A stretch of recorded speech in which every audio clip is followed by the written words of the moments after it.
Muy buenas noches, niños de quinto, niñas también. Vamos a empezar nuestra lección, pero antes vamos a hacer una oración. Señor Dios que estás en los cielos, queremos darte gracias porque nos estás cuidando. Pedimos que nos ayudes a entender la lección. Oramos por Jesús. Amén.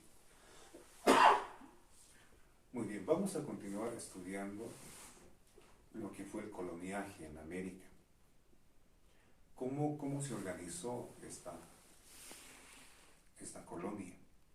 Porque recuerden que 400 años, y son largos años, que Bolivia y los países de América, la mayoría de los países, hemos vivido con la colonia. El máximo líder de todo este gobierno es el rey, ¿no? El rey gobierna su país, España, pero también gobierna la América. Y para gobernar mejor, hoy en día los presidentes tienen su gabinete ministerial, tienen ministros que les ayudan. El rey en ese entonces organizó dos instituciones, ¿no? La Casa de Contratación y el Consejo de Indias. Esas instituciones, que también estaban formadas por personas consejeras, tenían que velar para que todo marche bien en América, ¿no? Algunos casos, algunos maltratos, voy a decir, ¿no?, que se hacían a los indígenas, llegaban al Consejo de Indias y allá tenían que tratarlo, y a veces tenían que tenían que destituir a personas, ¿no?, someterlo con alguna sanción. En cambio, la Casa de Contratación tiene que ver más con la parte comercial, ¿no?, la parte de qué se está llevando, qué se está trayendo. Ustedes saben que lo que los españoles llevaron de América a España, ¿qué fue? Principalmente minerales, ¿no?, oro y plata. Entonces la Casa de Contratación se encargaba de velar esos aspectos. En América, España organizó virreinatos, ¿no?, virreinatos que tenían como líderes a los virreyes, ¿no? También algunas regiones que estaban lejanas se conformó capitanías. Y ellos también por debajo tenían las audiencias, ¿no?, y los cabildos. Esta es una foto del Palacio de Uceda, en Madrid, en España. Esta era la sede del Consejo de Indias. Acá llegaban los casos, ¿no? Consejo de Indias define lo que llegaba los españoles pensaban que habían llegado a las Indias, por eso se llamaba Consejo de Indias. Esta es la Casa de Contratación. Acá se velaba la parte comercial, lo que llegaba de la América o lo que llegaba de España, ¿no?, para América. Acá vemos los virreinatos, vamos a repasar un poquito. México y Centroamérica, virreinato de Nueva España. Colombia, Ecuador, Venezuela, virreinato de Nueva Granada. Perú y Bolivia, virreinato del Perú. Argentina, Chile, Bolivia, virreinato de La Plata, capitanía de Chile. Esos son los territorios que gobernaba la corona española. La parte amarilla corresponde al virreinato de Brasil, que tiene que ver con Portugal. ¿Cómo estaba conformada la sociedad en ese entonces, sociedad de la colonia? Por arriba estaban los españoles. Los españoles eran aquellos nacidos en España, pero que vivían en América. Luego estaban los criollos. Los criollos eran españoles, hijos de española y español, pero nacidos en América. Ellos se los llamaba criollos. Luego estaban los mestizos. El mestizo es la combinación de una indígena con un español, o viceversa, ¿no?, un español o un indígena con una española, que era muy raro, ¿no? En cuarto lugar estaban los indígenas, que no tenían muchos derechos, ¿no? Ellos eran sometidos casi a la esclavitud, ¿no? Tenían ciertos derechos, ¿no?, que lo vamos a ver en las diapositivas posteriores.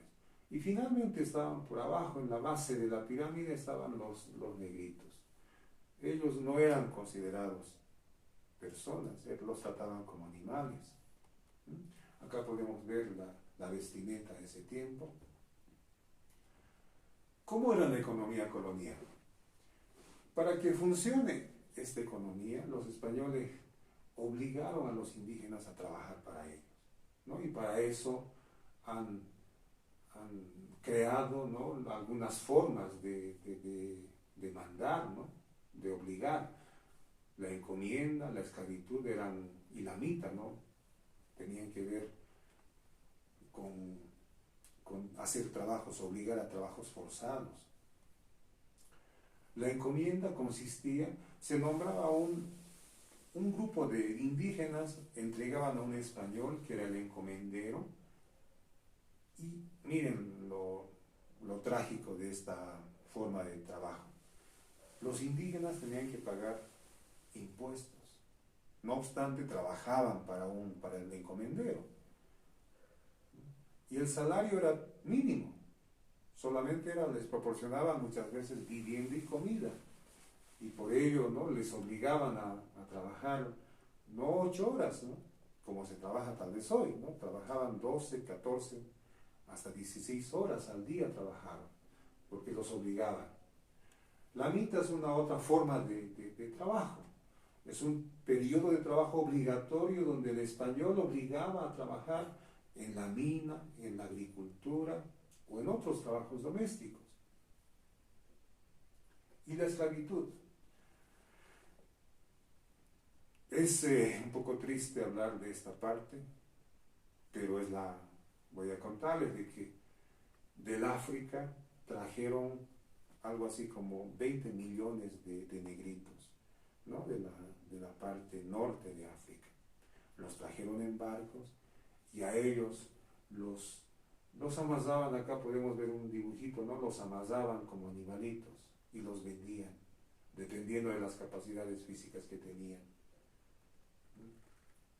Ellos eran realmente maltratados en todo sentido de la palabra. Ahora, surgían algunas voces, algunos reclamos, ¿no? Y algunos curas escuchaban al pueblo. A esto, ¿no?, el Consejo de Indias lo llamó el resguardo, para un poquito cuidarlos. Pero muchos de ellos, muchos indígenas murieron. Y algo que mencionarles en esta parte: junto con los españoles llegaron enfermedades, llegaron plagas a la América, ¿no? La viruela, el sarampión, enfermedades que no había, terminó matándolos a mucha gente. Y cuando ya no había mano de obra, ya no había indígenas que trabajen en las minas, pues llegaron los negritos, tuvieron que traer negritos para que trabajen en vez de ellos. Una actividad bien importante en la colonia fue el comercio. Ya en los tiempos de Tiwanaku, de los incas, había comercio, ¿no?, porque es una actividad que hoy en día también vemos en nuestros días. Ese comercio tenía que ver principalmente con la minería, porque había bastante oro, plata en América, ¿no? Y los españoles se llevaron todo el oro, toda la plata a precio bajo o casi nada. Y esos barcos cargados de oro muchas veces eran asaltados por los piratas. Entonces, ¿qué hacían? ¿Cómo organizaron? Organizaron que los viajes iban a hacerse en grupo. No podía viajar un barco solito. Tenían que viajar varios barcos, a eso le llamaban galeones, y crearon rutas especiales, ¿no? Estas líneas nos muestran las rutas, ¿no? Partiendo del Perú, la ruta por el norte, pasando por el Canal de Panamá, o la ruta del sur, que es más larga, para llegar a España, ¿no? Les repito, en algunos lugares aparecían esos barcos piratas que asaltaban y se robaban el oro. Tal vez de las cosas bonitas que podemos rescatar de la colonia, ¿no? Las edificaciones, las construcciones, ¿no? Acá está el templo de San Francisco, que conocemos. En el altiplano también han querido construir, ¿no?, con ese diseño barroco, ¿no? Acá está una construcción, un templo. Este es un templo en Cusco. Y en la parte de Santa Cruz, en la parte oriental, también hicieron construcciones, porque allá más fueron misiones católicas, ¿no? Misiones jesuíticas, ¿no? Esto está en Santa Cruz. De esta forma hemos repasado lo que fue la colonia, ¿no? En esos tiempos.